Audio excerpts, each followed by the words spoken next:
Finales del siglo XV, el cristianismo avanza implacable contra los llamados infieles, dispuesto a reconquistar Granada. Mientras Yago, el joven músico ciego que acompaña a la corte de los reyes católicos, solo es capaz de percibir la realidad con los ojos del corazón. De la autora que ha vendido más de 200.000 ejemplares en todo el mundo. Las puertas del paraíso, una novela que recrea espléndidamente las contradicciones de una guerra en la que se mataba en nombre de Dios. La fascinante historia de un hombre y una mujer que se amaron por encima de credos y fronteras en una época marcada por la intolerancia y el afán de conquista. Las puertas del paraíso, la nueva novela de Nerea Riesco, editada por Grijalbo.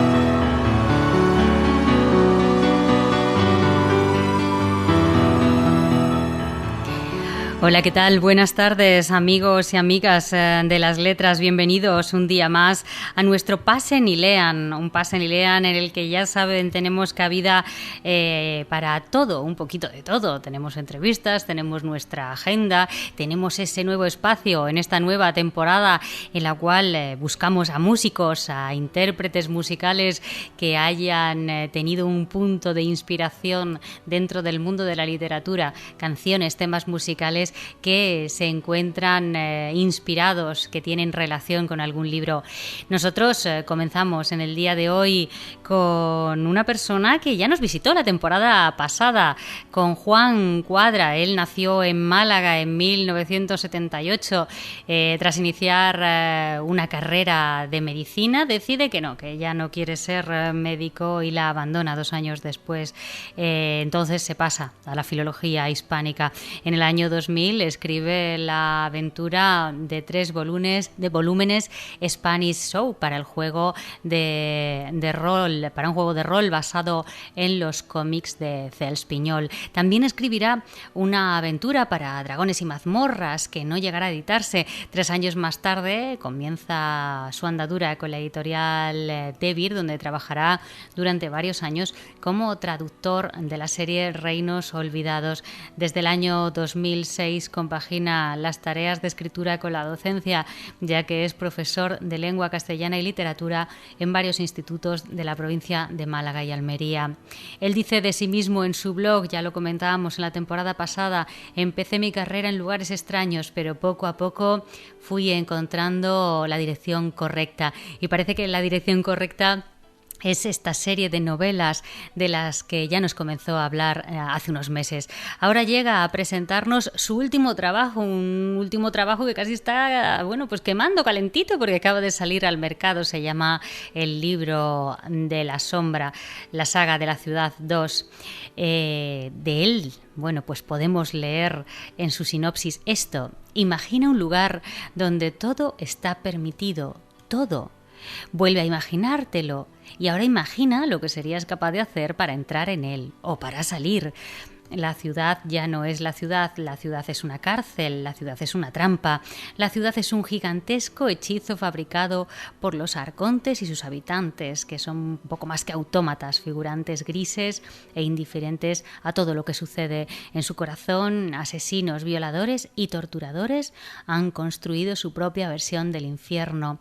Las casas de la carne, un lugar donde cada uno puede hacer realidad sus más oscuras fantasías y donde todo está permitido permitido, si se está dispuesto a pagar un precio, eso sí. Atrapado en sus calles, el mago sombra es el único que parece darse cuenta de que la aparente normalidad de la ciudad es una ilusión. Sin posibilidad alguna de huir, por primera vez en su vida, Sombra deberá adentrarse en las profundidades de la enorme jaula en busca del conocimiento necesario para descubrir cómo funciona y, sobre todo, si hay una salida. En su camino se cruzarán el rey del mundo, los arcontes, la loca, el constructor, el señor, Sauce, las casas de la carne, sus habitantes y amos y lo que hay más allá de la ciudad. Bienvenidos a esas casas de la carne. Buenas tardes, Juan, bienvenido tú también a Pasen y Lean. En primer lugar, mis más sinceras felicitaciones en un momento editorial como este, que salga el segundo libro de una saga, es una buenísima noticia. Muchas gracias y gracias por invitarme de nuevo. Y sí, la verdad es que como autor novel con el libro de Ivo ha sido un año un poco asustado de a ver a dónde iba a ir a parar esto, si iba a seguir hacia adelante o no. Pero aquí está y estoy contentísimo, evidentemente. Supongo que esto quiere decir que la gente acogió la obra y ha respondido perfectamente a la primera entrega. Sí, también aparte de eso, evidentemente si no, no estaríamos aquí, lo bueno es que cuando yo presenté la editorial La Saga, le presenté las 2 primeras novelas. Sí. Entonces era una apuesta un poco hacia adelante por parte de Fantastic.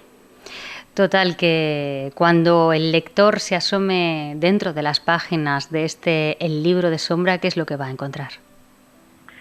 Va a encontrar una novela de fantasía urbana, pero con un tono quizá más sombrío que la primera. Es una novela mejor construida, donde se junta magia, se junta el problema de las emociones humanas y de los deseos, y cómo esos deseos pueden llegar a lo más extremo si se les da el entorno adecuado. Tú no abandonas el reino del terror y de la fantasía. Ya hablábamos en la anterior entrevista que tienes influencias de Gaiman, de Cliff Barrer. Este tipo de literatura y estos autores que supongo que hayas estado muy sumergida con ellos, ¿qué han significado en tu vida o en tus sensaciones, en tus emociones o incluso en la construcción del mundo literario en el que te sumerges? Me han enseñado mucho a construir historias por capas, a que una historia no tiene por qué contarse de forma lineal, sino la estructura de mundos paralelos, de líneas de personajes que se cruzan y se descruzan, que es lo que aprende uno también mucho leyendo cómics.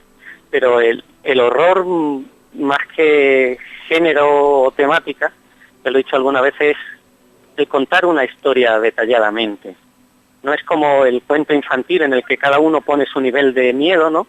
Y se la comió, de Caperucita, sí. Que cada uno lo imagina como quiere, pues al beber de Barker y de la tradición de horror moderna, lo que te comprometes es a explicar exactamente cómo se la come. Claro, eso lo transforma en una lectura que no es interesante para todo el mundo, pero de momento es por lo que me sigue gustando trabajar y avanzar. La temporada pasada también hablábamos de la bestia, la cazadora, el laberinto, la oscuridad, el torturador, las víctimas. En esta ocasión, pues también encontramos al rey del mundo, los arcontes, la loca, el constructor, el señor. ¿Quiénes son todos estos personajes? Vale, la loba, no la loca. Ah, la loba, muy bien. Las 2 novelas, aunque son una continuación, no es una continuación lineal. Es como una serie que cambia de temporada y hay personajes nuevos, hay personajes que conoces. La trama es relativamente independiente, aunque continúe. Entonces pasamos de un mundo muy fantástico que se unía al mundo real, que es lo que sucede en el libro de Ivo, a un lugar, que es la ciudad, en el cual se ha creado una estructura de poder propia relacionada con los elementos de la magia de la novela, y que tiene sus propios gobernantes. Entonces el rey del mundo es el rey de un mundo muy pequeñito. Y de nuevo exploramos la idea de personajes arquetípicos, los defensores y los que amenazan la estructura de esa ciudad, de ese mundo en miniatura. De todas maneras, eso te quería preguntar antes. Los lectores que se van a acercar ahora a este libro de Sombra, ¿tienen que haberse leído antes el libro de Ivo o pueden leerse, son libros que pueden leerse perfectamente de forma individual? Aunque resulte raro, en mi mente yo concebía siempre la novela de Ivo como una precuela a la historia posterior. Entonces, la historia comienza desde cero a nivel de trama en el libro de Sombra, no a nivel de personajes.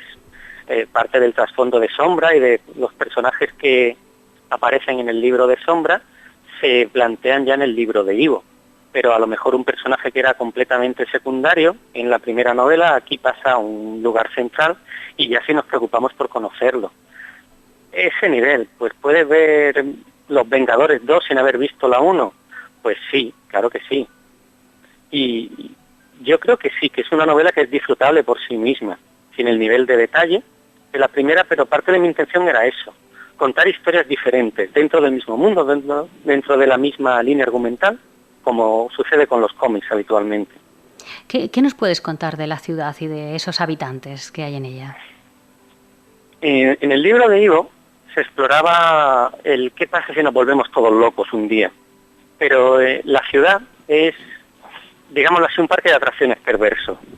Un lugar donde, pagando el precio adecuado, puedes disfrutar de los deseos y de los impulsos más salvajes y hostiles que puede desarrollar una persona y que desarrolla. Con lo cual se convierte en un lugar que atrae a ese tipo de seres humanos que quieren poder llevar a cabo sus deseos más oscuros sin las limitaciones. Y ahí entran en juego mecanismos de poder y de las personas que se benefician de ello, que eso ya no se puede desvelar. Sí, eso es ya un spoiler, ¿no? Y las casas de la carne, también hablamos de ellas la temporada pasada, pero bueno, para todos aquellos que no escucharon el programa. Las casas de la carne, con ese nombre tan sonoro, es el lugar donde se concentra todo eso. La ciudad es el escenario y el punto central es donde habitan los que solo quieren vivir de ese modo. Personas que no quieren volver a tener contacto con el mundo real. Con lo cual, cuando un visitante casual cruza ahí, de repente encuentra un lugar donde todo es aceptado. Y cuando digo todo, digo un todo de vuelve a pensarlo después de haber visto las noticias, con noticias de guerra. Y allí todo eso es normal. Con lo cual hay un choque muy importante para los personajes cuando descubren lo que está sucediendo. Es curioso porque comenzaste con el mundo de los juegos de rol. Conozco a más gente que escribe fantasía, que ha estado relacionado con el mundo de los juegos de rol.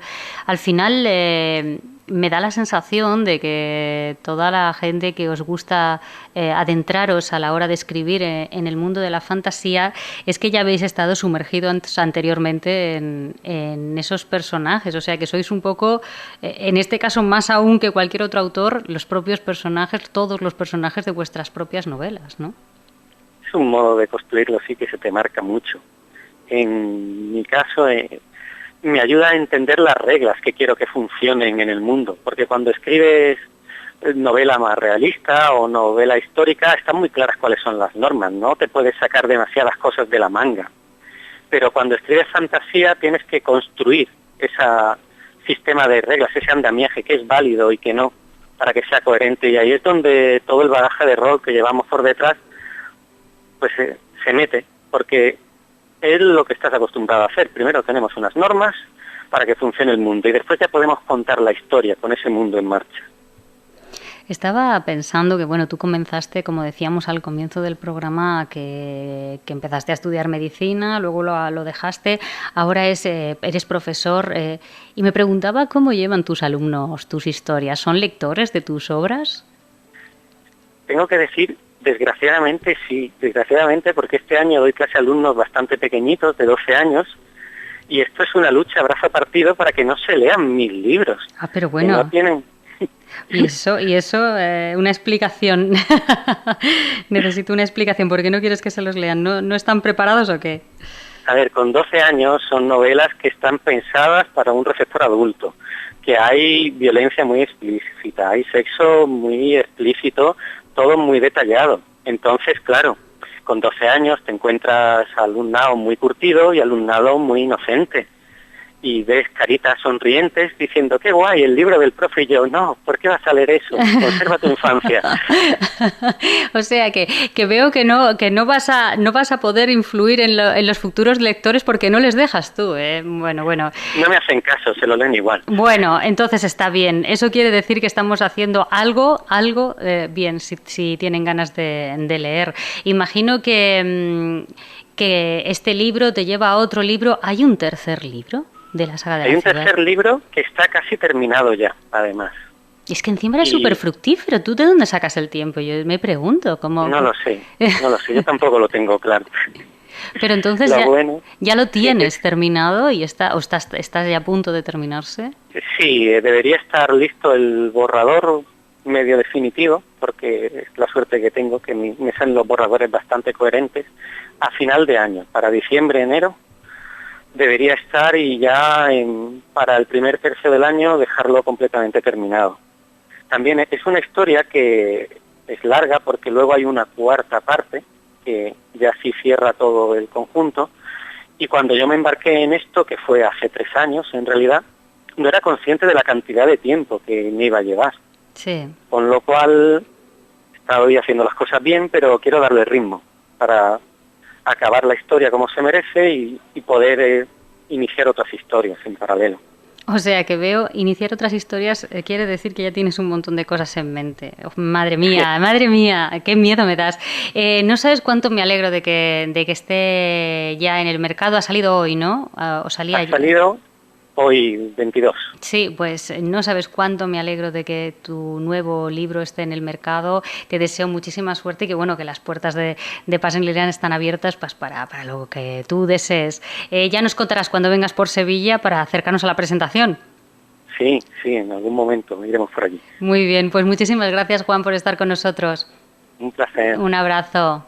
Venga.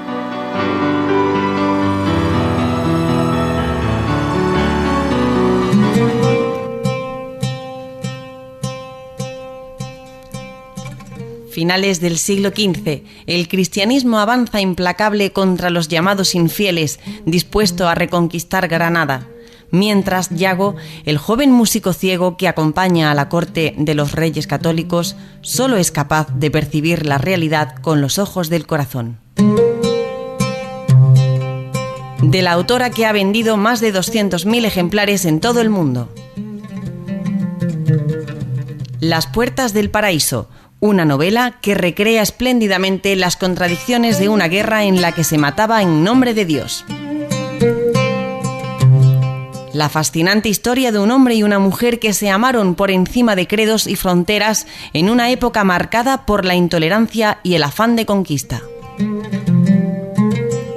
Las puertas del paraíso, la nueva novela de Nerea Riesco, editada por Grijalbo.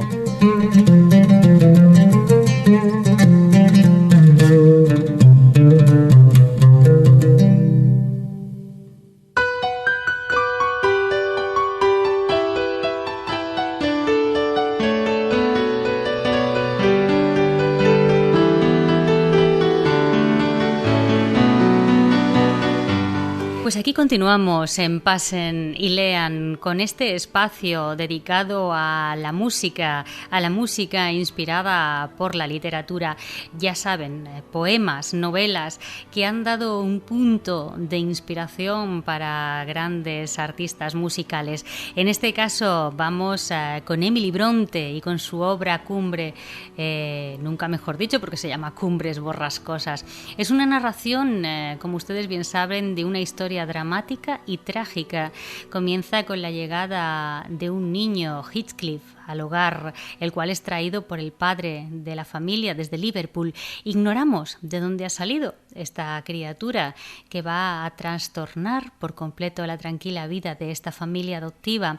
También la familia de los vecinos, los Linton. Es una historia de amor, de venganza, de odio, de locura, de vida y de muerte. La hija de la familia, Catherine, y Heathcliff desarrollan una relación de dependencia mutua a lo largo de toda su vida. Va desde la infancia hasta más allá de la muerte. La libertad que Heathcliff representa no es la más idónea para una mujer que pretende ser respetable, y Catherine acaba casándose con el hijo de sus vecinos, con el hijo de los Linton, que se llama Edgar, magistrado de la región. Esto le dará un hogar, la granja de los tordos y una estabilidad. A lo largo de 2 generaciones, cuyos nexos comunes serán Heathcliff y la observadora y narradora de esta historia, Nellie Dean, descubrimos el pasado y el presente de los personajes en versiones distintas de sí mismos. En resumen, Cumbres Borrascosas es una novela arrebatadora y romántica, una venganza que se prolonga hasta el final y un amor que va mucho más lejos todavía. Es en definitiva una complicada tragedia que constituye una de las obras maestras de la literatura. Esta es la única novela que escribió Emily Bronte. Ella nació en el 1818 y murió en el 1848.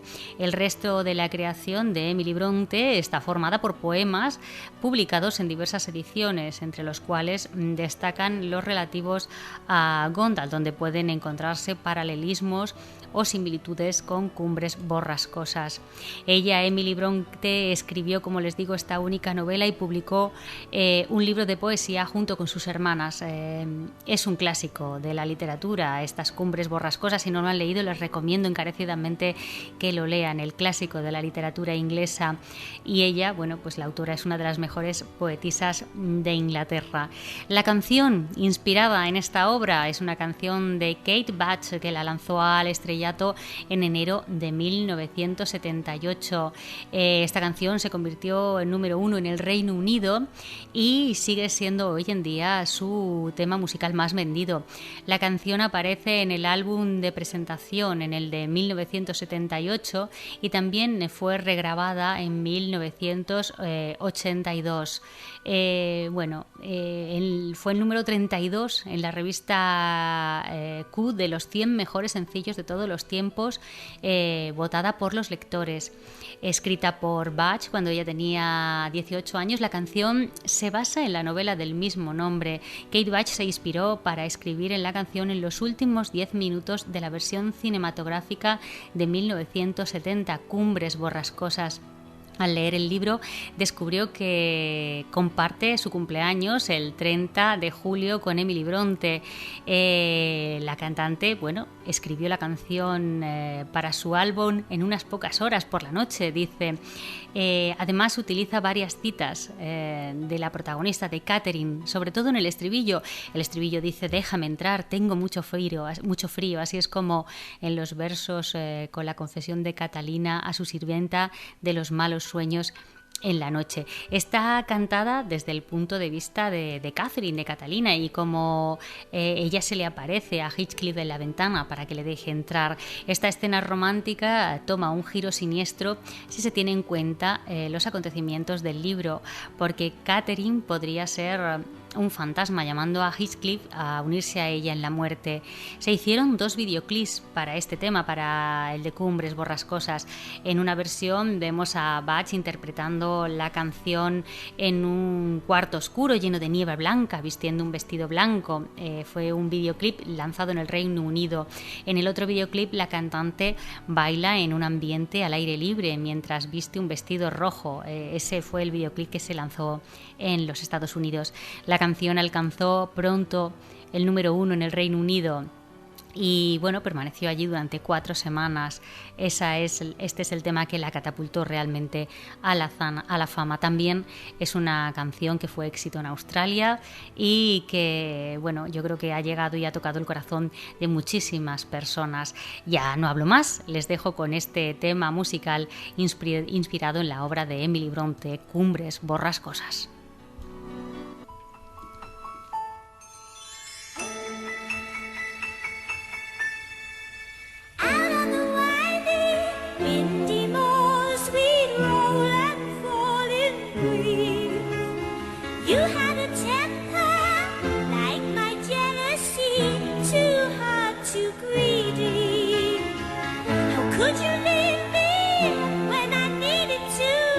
Possess you, I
finales del siglo XV, el cristianismo avanza implacable contra los llamados infieles, dispuesto a reconquistar Granada.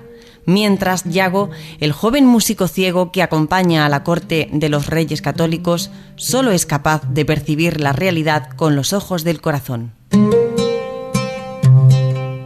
De la autora que ha vendido más de 200.000 ejemplares en todo el mundo.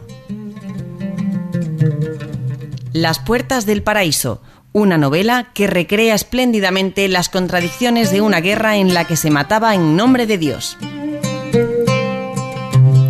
La fascinante historia de un hombre y una mujer que se amaron por encima de credos y fronteras en una época marcada por la intolerancia y el afán de conquista. Las puertas del paraíso, la nueva novela de Nerea Riesco, editada por Grijalbo.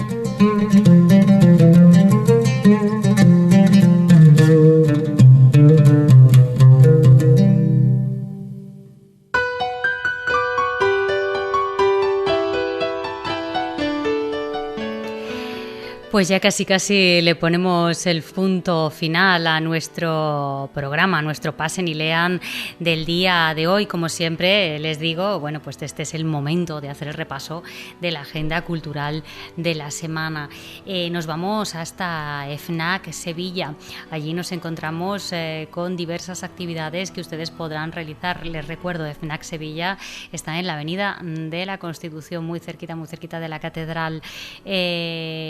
El día 24, el sábado 24 a las 7 de la tarde, tendrán la actuación en directo con firma de discos de Chencho Fernández. Si quieren disfrutar de buena música, bueno, pues se acercan allí y tendrán una actuación en directo.